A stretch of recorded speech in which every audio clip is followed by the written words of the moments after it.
Hey, what's going on, guys? John Shea here from the No Shame Income blog.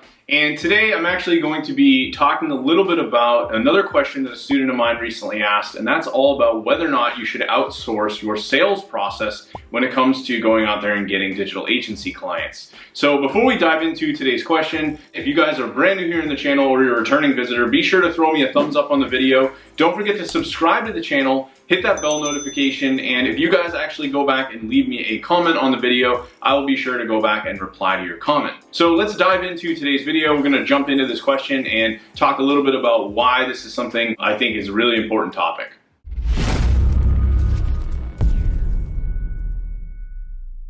All right, so again, as I mentioned, I had a question come through from a student, and they basically asked, hi, have you ever outsourced sales so you could focus on SEO? Do you know of any sources for this? Thanks.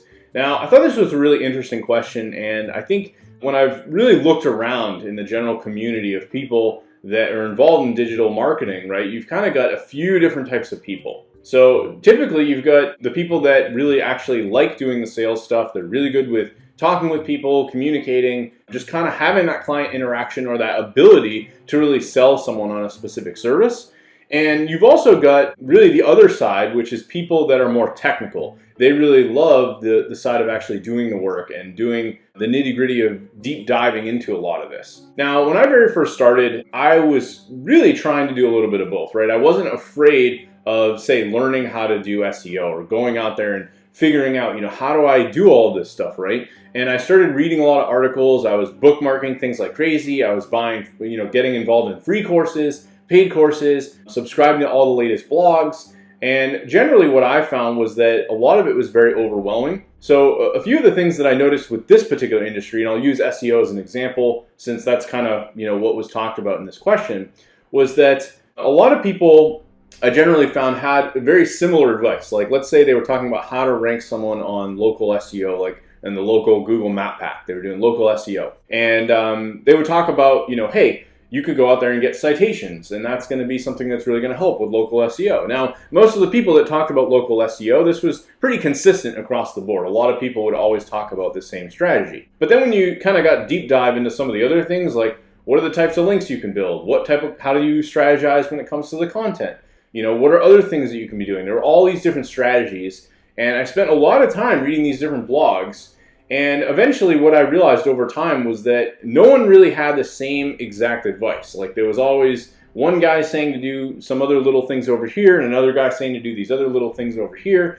And it was all very difficult, right? It wasn't like, if you go and have your car, taken to a car mechanic and they just change out the brakes. I mean, the process is more or less going to be the same thing every time. They're going to change out the pads, change out the rotors, do all the normal stuff that they're going to do with that brake job. But when it came to SEO, there really wasn't like, do this, this, and this, and then get this result. So where this kind of left me was that I had learned enough knowledge from reading from all these different people that I felt confident that I could sell this service, right? But I knew that there were people who knew way more about this stuff than I did, right? Like, I really wasn't big on the idea of going out there and like trying to find backlinks or email people or do all these different things, right? Like the technical side of things, even though I understood it, I kind of got it, I just didn't really feel excited by it, right? It didn't excite me. The thing that excited me was knowing that I could approach a business owner, pitch them on a service, get them to confide in working with me, and then actually pay me for that service. And whether or not I did the work or I found someone like a partner or a vendor to do that work, that was really all that I cared about. I just cared about getting them that result. And that was all that they cared about too, right? It was kind of like they're bringing their car to the shop and they just want the brakes done. They want the end result, which is to have working brakes. They don't care about all the other stuff in between, right? Unless it's, maybe taking them a really long time.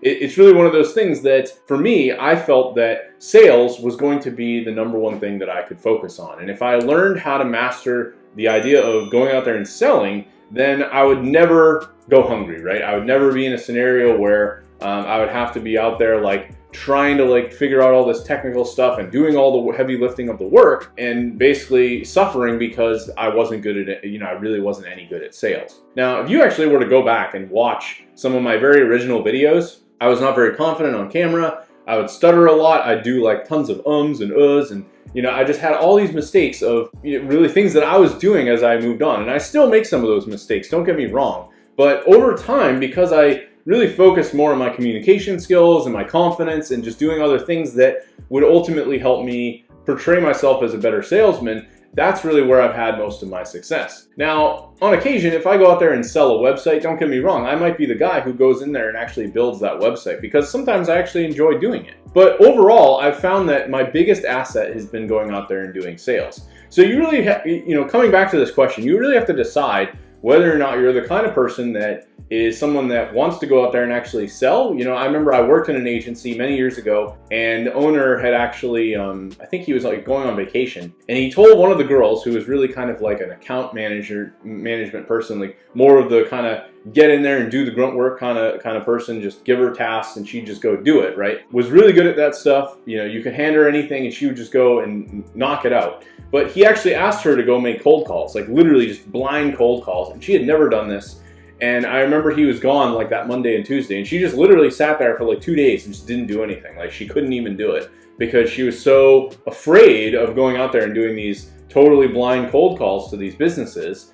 And I thought it was really interesting because overall it was one of those scenarios where it just clearly wasn't for her, right? Whereas I had a little bit of struggles with that at first, but eventually I was just like, you know what? Screw it. I'm just going to go and like call these businesses cold. And the more you do it, the better you get at it. And eventually it becomes a scenario where you don't have to be failing all of the time, right? And even still now, like if I were to go pick up the phone right now and cold call a business, there is a good chance that I could still get the phone like hung up in my face. But because I've learned a little bit more around how do I communicate with people, how do I build relationships, how do I build rapport, I've gotten a lot better at sales. And honestly, I think that is the number one thing that you can do. So if you were to outsource this, I personally don't think it's a good idea. All of the most successful agency owners that I've ever interviewed, their number one skill was knowing how to sell. And they could handle all of the other stuff by simply finding vendors, partners, hiring employees, and getting other people to handle all of that stuff, right? So if you get really good at sales, then you're literally set for life. If you know how to sell something, then not only digital marketing, but you could sell other services as well. Now, with all that being said, maybe this is something that you're really struggling with right now. I'm going to invite you guys to actually download my free client acquisition guide and go ahead and book a free 45-minute call with me. I'd love to learn a little bit more about your own current goals, maybe some things that you're struggling with. Maybe you're really struggling right now with sales and you just need some help. Click the link below in the description, book a call with me, and let's jump on a free call. We'll kind of go through and learn a little bit about whether or not I can help you, and we'll go from there. Again, thanks for watching. Don't forget to subscribe to the channel, and I'll be releasing new videos here each and every week.